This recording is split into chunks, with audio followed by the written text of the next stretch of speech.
there we go. So we're live now. I need to get the sound going on here. Yeah. 5, 4, 3, 2, 1. Blast off. But that's Robbie did not get in 26. Alright, here we go. Start recording. Oh no. You can't talk to him. Alright, don't say anything dumb because we're live. Alright. So, where were we? How we get the different sections of the unit circle labeled. Pi over 2 is this section, so this is 2 pi's over 2, also known as pi. 3 pi's over 2 doesn't reduce, so 3 pi over 2. 1, 2, 3, 4, 4 pi's over 2, also known as 2 pi. What's 7 pi's over 2? This guy.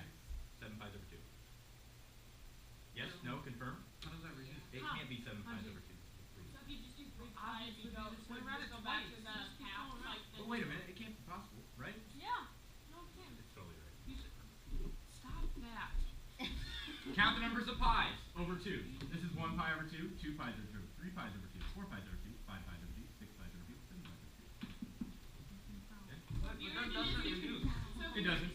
So it's 7 pi over 2, which is going to get you the same coordinates as this, right? Because it's the same spot. You just go around a lot. Oh. So like, Right? remember when I had like Watch me, watch me. Here's the spot we're looking for, right? Watch me. Ooh. Sorry.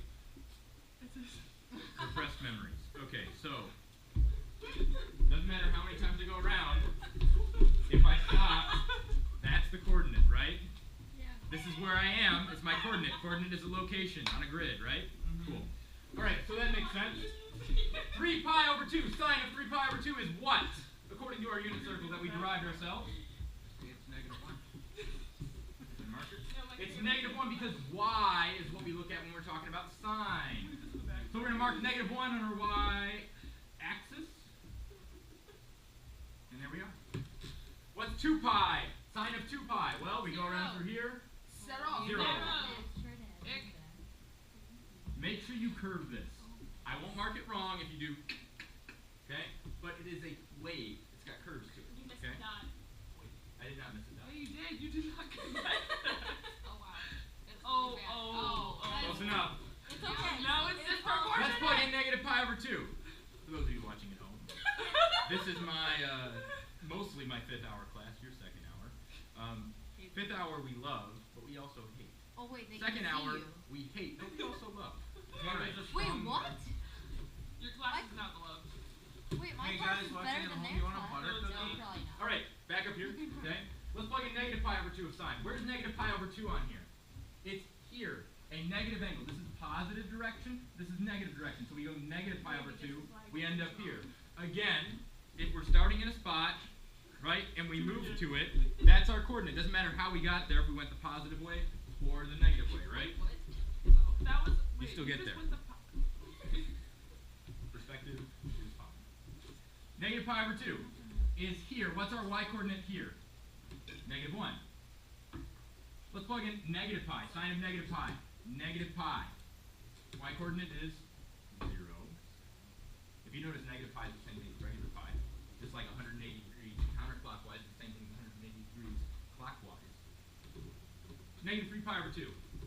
1 pi over 2, 2 pi's over 2, 3 pi's over 2 in the negative direction. We get here 1, positive 1. Negative pi over 2. Right here, y coordinate is 0. Do your thing.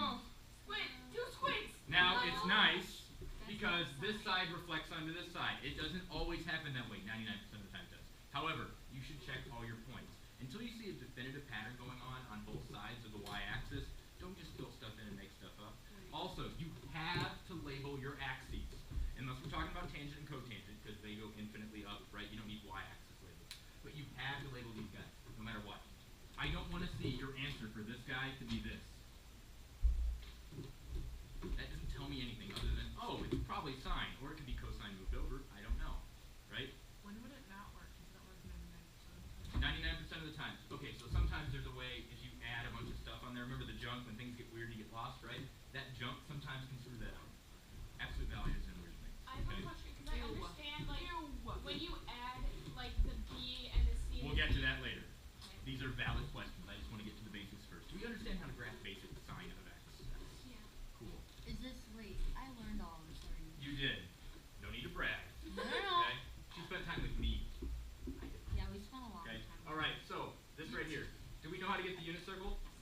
Do we know how to derive these four corners? Yes. We. All right, let's get rid of this. Hours. I've been writing a lot over here. Maybe I should move